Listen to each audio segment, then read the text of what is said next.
Beckoned onward by our yearning for a world beyond sorrow and evil, our story now hastens, full speed ahead. Across the vast desert of longing, a force that drove Shasta to discover his true destiny in Narnia. The Horse and His Boy.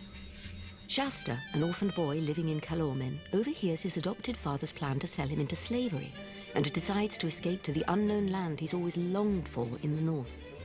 He meets Bree, a talking horse that also dreams of freedom, and the two set off for Narnia. The fugitives' journey takes them across the harsh Calormen desert and into the mountains of Archenland. Here, Shasta discovers his true identity and leads the armies of Narnia against a Calormen attempt to conquer the north. In the year 1925, I received my first teaching post at Magdalen College. I was 26 years old.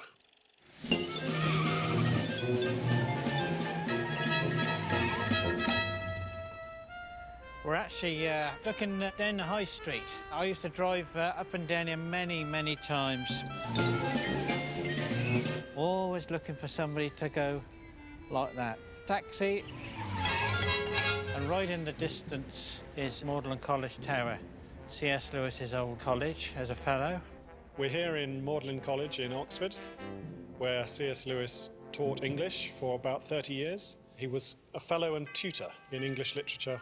A fellow is a name given to someone who has a senior position in one of the Oxford colleges. You meet some curious people in Oxford. I'd been sitting having a cup of tea or coffee or something, and somebody had touched my shoulder and said, "Where did you get that Belfast accent from?" And I looked up and saw this farmer-looking man, and I said, "Where else but from Belfast, my friend?"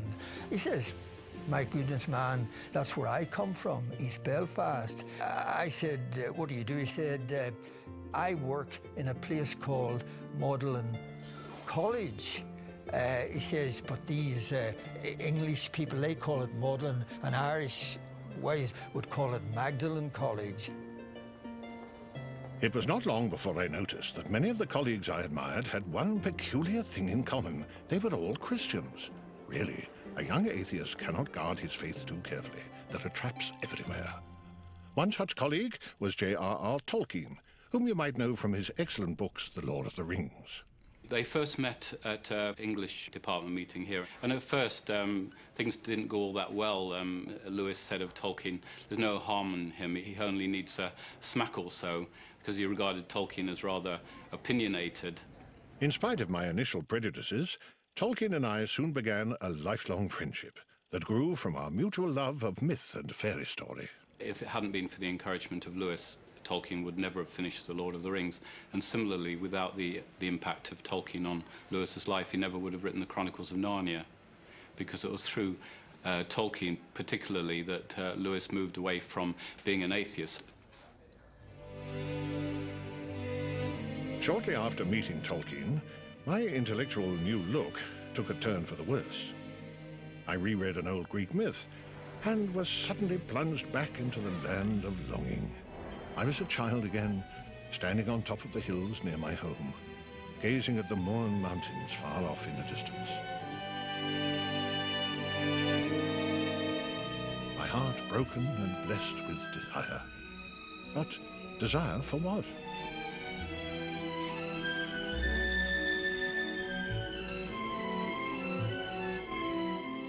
And before I knew what I desired, the desire itself would be gone. That was the central story of my life, a search for that unsatisfied desire which is itself more desirable than any other satisfaction. I call it joy. Now that joy was back in my life, what could it possibly mean? I could no longer dismiss it as a mere psychological impulse. The longing was there for a reason. It was saying, "Look, look, what do I remind you of?" Lewis was an intellectual, and if he honestly concluded that something was true, it wouldn't really matter whether he liked that or not. He had to go along with his intellectual convictions. My argument against God was that the world seemed so cruel and unjust. But what was I comparing this world with when I called it unjust? A man feels wet when he falls into water because he comes from a dry world. A fish does not feel wet because it knows only water. Thus, in the very act of trying to prove that God did not exist, I found I was forced to assume that something beyond our world did exist. In this search for truth, he discovered that logic had its ends. He discovers that there is something else, of something beyond reason. We do need to depend upon our reason, but our reason isn't going to get us all the way in the journey. The deeper thing that propels us is our desire. Since I found in myself a desire which nothing in this world could satisfy, the most logical explanation was that I was made for another world. The longing which had followed me all my life was merely pointing me home. He ultimately came to a point where he believed that Christ resolved his longing. So he was willing to take that step and become what he called the most reluctant convert in all of England. I know very well when, but hardly how, the final step was taken. I was driven to Whipsnade Zoo one sunny morning. When we set out, I did not believe that Jesus Christ was the Son of God. And when we reached the zoo, I did. Yet I had not exactly spent the journey in thought, nor in great emotion.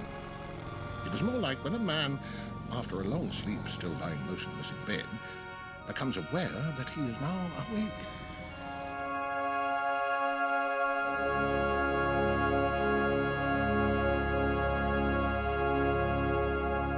One of the many things that happened when I reached the other world was that my imagination was finally set free. This is where I found Narnia, lying somewhere in between this world and the one beyond. But I guess that he always found the church itself disappointing after that. It was somehow small-minded compared to the magnificent vision that he had of the love of God. And sometimes the church gets stuck with its smaller, more institutionalized version of God. But he certainly felt it was his duty to come. This is Holy Trinity Church, and this was the church where C.S. Lewis and his brother Warnie used to come and pray. And he continued coming here and worshipping here, in this pew where I'm sitting, with his brother Warnie, until his death. He would never take in the last hymn in the church. He would always leave and usually bang the door. Don't think he liked organ music, actually, funny enough.